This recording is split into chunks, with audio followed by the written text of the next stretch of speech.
എല്ലാം ഇന്നലെ കഴിഞ്ഞതുപോലെ തോന്നുന്നു. പറമ്പിൽ പണിക്കാരുടെ കൂടെ പണിയെടുക്കുന്ന ചാണ്ടിച്ചനോടായി സേതു പറഞ്ഞു. ചാണ്ടിച്ചനും സേതുവും ഇപ്പോഴത്തെ പിള്ളേരുടെ ഭാഷയിൽ പറഞ്ഞാൽ കട്ട ചങ്സായിരുന്നു. ബാല്യം മുതലേ ഒന്നിച്ച് കളിച്ച് വളർന്ന് പട്ടിണിയും പരിവട്ടവും താണ്ടി കൗമാരവും കടന്ന് ഒരാൾ പാലക്കാരി അച്ചായത്തി പെണ്ണിനെ കാർന്നോന്മാരുടെ മുറപ്രകാരം കല്യാണം കഴിച്ചു. മറ്റേയാൾ ഒന്നാന്തരം നായർ തറവാട് പെണ്ണിനെ അടിച്ചെടുത്തു. അതിൻ്റെ പുക്കാറുകൾക്കെല്ലാം മുന്നിൽ നിന്ന് കട്ടയ്ക്ക് കൂടെ നിന്ന് വീട്ടിൽ കയറി സേതുവിന് വേണ്ടി പെണ്ണിനെ വിളിച്ചിറക്കി ഒരു5 പൈസ കയ്യിലില്ലാതിരുന്ന സേതുവിൻ്റെ ഉള്ളം കയ്യിൽ തൻ്റെ മാലയൂരി 5 പവൻ്റെ താലിമാലയും നാട്ടുകാരെ വിളിച്ച് സദ്യ കൊടുത്തതും ഈ ചാണ്ടിച്ചനായിരുന്നു.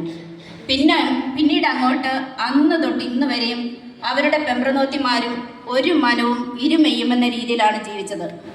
ചാണ്ടിച്ചന് ഏതാണ്ട് 10-12 ഏക്കർ പറമ്പും പിന്നെ അല്ലറ ചില്ലറ കുറേ ബിസിനസ്സും കൃഷിയിടങ്ങളും ഉണ്ടായിരുന്നു.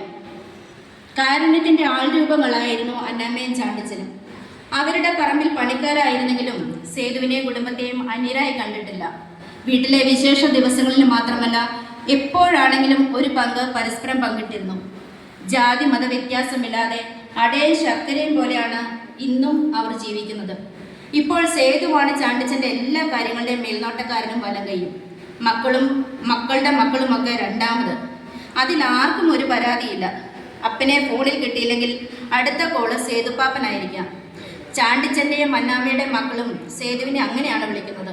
നാട്ടുകാരും പിന്നെ അസൂയാലുക്കൾ ചാണ്ടിച്ചനെ ആനപ്പാപ്പാനാണ് സേതു എന്ന രീതിയിൽ സേതുപ്പാപ്പാനേ എന്ന് രഹസ്യമായി വിളിക്കും.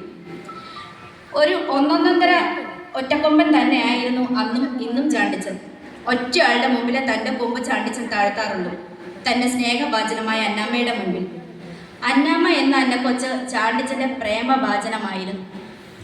ചങ്കരനൊത്ത ചക്കിയും ചക്കിക്കൊത്ത ചങ്കരനുമായിരുന്നു അവർ. അന്നാമ്മ എന്ന ലാവണ്യവതി ആടിത്യം നിറഞ്ഞ കുടുംബത്തിൽ പിറന്ന നാട്ടുപ്രമാണിമാരിൽ ഒരാളായ ഒരു പാലാക്കാരൻ അച്ചായൻ്റെ ഏക മകളായിരുന്നു. സ്വത്തിൻ്റെ നടുവിൽ വളർന്നവൾ, നാടിനും വീടിനും പ്രിയപ്പെട്ടവൾ, ലാളിത്യം നിറഞ്ഞ സ്വഭാവ വിശേഷങ്ങളുടെ ഉടമ. ചാണ്ടിച്ചനും ഒട്ടും മോശമായിരുന്നില്ല. സമ്പത്തിൻ്റെ കാര്യമൊഴിച്ചാൽ സൗന്ദര്യത്തിൻ്റെയും സ്വഭാവത്തിൻ്റെയും കാര്യത്തിൽ മാത്രമല്ല, ബലിഷ്ഠമായ ശരീരമുള്ള ഒരു അതികായകനായ ചാണ്ടിച്ചനെ ഒന്നേറെ കണ്ടിട്ട് പോലും നോക്കാത്ത പെൺപിള്ളാര് അക്കാലത്തില്ലായിരുന്നു. നേരും നെറിയും ദൈവഭയവുമുള്ളവൻ, ആരുടെ മുമ്പിലും തലകുനിക്കാത്തവൻ, ആരടാ എന്ന് ചോദിച്ചാൽ എന്തടാ എന്ന് ചോദിക്കുന്ന പ്രകൃതം. പ്രായം 75 കഴിഞ്ഞെങ്കിലും ഈ പ്രായത്തിലും എന്നാ തലയെടുപ്പാണെന്നോ. 5 വർഷം മുൻപ് ഈ മാസം 27-നായിരുന്നു അന്നമ്മ ചാണ്ടിച്ചനെ തനിച്ചാക്കി കർത്താവിൻ്റെ സന്നിധിയിൽ അണഞ്ഞത്. ചാണ്ടിച്ചൻ അത് താങ്ങാവുന്നതിനും അപ്പുറമായിരുന്നു. അതോടെ ചാണ്ടിച്ചൻ മാനസികമായി തളർന്നെങ്കിലും പുറമെ ഒന്നും ഭാവിച്ചില്ല. 4 ആണും 3 പെണ്ണുമടങ്ങുന്ന ആ കുടുംബം കഷ്ടപ്പാടിൻ്റെയും വറുതിയുടെയും ആദ്യകാലത്ത് പട്ടിണിയും പരിവട്ടവും കിടന്ന് മുണ്ട് മുറുക്കിയെടുത്താണ് തങ്ങളുടെ അഭിമാനം വീട്ടുകാരുടെ മുൻപിൽ അടിയറ വയ്ക്കാതെ മക്കളെ പഠിപ്പിച്ച് വളർത്തി വലുതാക്കിയത്. അവരുടെ പ്രത്യാശാ കിരണങ്ങളായിരുന്നു അവർ. തങ്ങളുടെ കഷ്ടപ്പാടുകൾക്കെല്ലാം മക്കൾ ഒരറുതി വരുത്തുമെന്ന ഏത് മാതാപിതാക്കളെയും പോലെ അവരും പ്രത്യാശിച്ചു. അത് അങ്ങനെ തന്നെ ആയിരുന്നു. മാമ്പൂ കണ്ടും മക്കളെ കണ്ടും കൊതിക്കരുതെന്ന കാര്യം പണത്തിൻ്റെ കാര്യത്തിലൊഴികെ അന്വർത്ഥമായി. മക്കൾ വളർന്നു വന്നു, പഠനത്തിൽ മിടുക്കരായിരുന്നു. അവർ പല യൂറോപ്യൻ രാജ്യങ്ങളിലേക്കും ജോലി സംബന്ധമായി കയറിപ്പോയി. പെൺമക്കളെ എല്ലാവരെയും വാരിക്കോരിക്കൊടുത്ത് സമ്പന്നരുടെ മടകളിലേക്കും അവിടെ നിന്ന് 7-ാം കടലിനക്കരയിലേക്കും അവസാനം താങ്ങേണ്ട കാലത്ത് താങ്ങാൻ ആളില്ലാതെ നോക്കാനായി പറമ്പുകളും പണിക്കാരെയും ഏൽപ്പിച്ച് അവരവരുടെ ജീവിതത്തിലേക്കും മക്കൾ ഊളിയിട്ടു. അതിൽ പിന്നെ അന്നാമ്മയുടെ മരണത്തിനാണ് എല്ലാ മക്കളെയും ഒരുമിച്ച് കണ്ടത്. പിന്നെ ഇടയ്ക്കൊക്കെ ഒറ്റയ്ക്കും പെട്ടയ്ക്കും 1-2 ദിവസത്തേക്ക് ചിലർ വന്നുപോയി. അതും ചാണ്ടിച്ചൻ ഒരു സിവിയർ അറ്റാക്ക് 4 വർഷത്തിന് മുൻപ് വന്നപ്പോഴാണ്. പിന്നെ ശേഷം നാളെ ചാണ്ടിച്ചൻ്റെ 75-ാം പിറന്നാളും മറ്റന്നാൾ അന്നാമ്മയുടെ 5th ഇയർ ഡെത്ത് ആനിവേഴ്സറിയും കൂടിയാണ്. രണ്ടും കൂടെ ഒറ്റയടിക്ക് ആഘോഷിക്കാൻ മക്കളെല്ലാം ഇവൻ്റ് മാനേജ്മെൻറ്റുകാരെ ഏൽപ്പിച്ചിരിക്കുന്നു. അതുകൊണ്ട് 2 ദിവസം മുൻപേ മക്കളെത്തിയെങ്കിലും ടൗണിലുള്ള അവരുടെ കൊട്ടാരക്കെട്ടുകളിൽ തങ്ങി. നാളെ രാവിലെ എല്ലാവരും നാട്ടുമ്പുറത്തെ ചാണ്ടിച്ചൻ്റെ അടുത്തെത്തുകയുള്ളൂ. അന്നക്കൊച്ചുണ്ടായിരുന്നപ്പോൾ കുറഞ്ഞത് 2 വർഷം കൂടുമ്പോൾ ക്രിസ്തുമസിന് എല്ലാവരെയും ഒരുമിച്ച് കൂട്ടാൻ പ്രത്യേകം ശ്രദ്ധിച്ചിരുന്നു. അന്നൊക്കെ എന്ത് രസമായിരുന്നു! പാട്ടും കൂത്തും കുടിയും കഴിപ്പും വെപ്പും വെടിയിറച്ചിയും തെങ്ങും കള്ളും പറമ്പിലെ കപ്പയും മാങ്ങയും പച്ചക്കറികളും പ്രത്യേകിച്ച് ഒന്നും വേണ്ടതില്ലായിരുന്നു.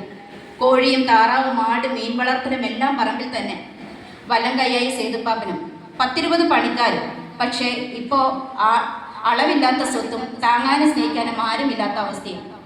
എന്താ ചാണ്ടിച്ച, തന്റെ ആലോചന ഇതുവരെ തീർന്നില്ലേ? സേതുവിന്റെ ചോദ്യം ചാണ്ടിച്ചനെ ചിന്തയിൽ നിന്നുണർത്തി. താൻ ഇത്ര വേഗം തിരിച്ചു വന്നോ? ചെറിയ കാറും കോളും ഉള്ളത് കൊണ്ട് പിടിയിന്ന് പോകുന്നു. അല്ല, താനെന്താ ഇത്രയ്ക്ക് വീർത്ത് കുളിച്ചിരിക്കുന്നത്? നെഞ്ചു തടവുന്ന ചാണ്ടിച്ചനെ പരിഭ്രാന്തിയോടെ നോക്കിക്കൊണ്ട് സേതു ചോദിച്ചു. മുഖത്ത് വല്ലാത്ത മ്ലാനത. സേതുവിന് വല്ലാത്ത പന്തികേട് തോന്നി. 2 അറ്റാക്ക് കഴിഞ്ഞ മനുഷ്യനാണ് ചാണ്ടിച്ചൻ. തനിക്ക് എന്തെങ്കിലും ബുദ്ധിമുട്ടുണ്ടോ ചാണ്ടിച്ച? നെഞ്ചുവേദന വല്ലതും? സേതുവിന് ആദ്യമായി.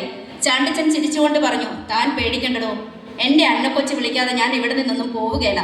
താൻ ഓർക്കുന്നുണ്ടോ, ഇന്നു രാത്രിയാണ് 5 വർഷം മുൻപ് എൻ്റെ അന്നക്കൊച്ചിനെയും കൊണ്ട് പെരുമഴയത്ത് താനും ഞാനും കൂടി ആശുപത്രിയിലേക്ക് ഓടിയത്. എന്നാ പെരുമഴയായിരുന്നെന്ന്! 3-ന്റെ അന്ന് എൻ്റെ അന്നക്കൊച്ച്.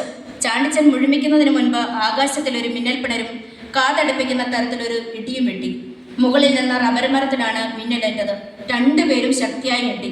കാറും കോളും ഉണ്ടായിരുന്നെങ്കിൽ ഇപ്പോൾ ഇത് എവിടെ നിന്ന്? സേതു ചിന്തിച്ച് തീരുന്നതിന് മുൻപേ തുള്ളിക്കൊരു കൂടം മഴ പെയ്തു തുടങ്ങി.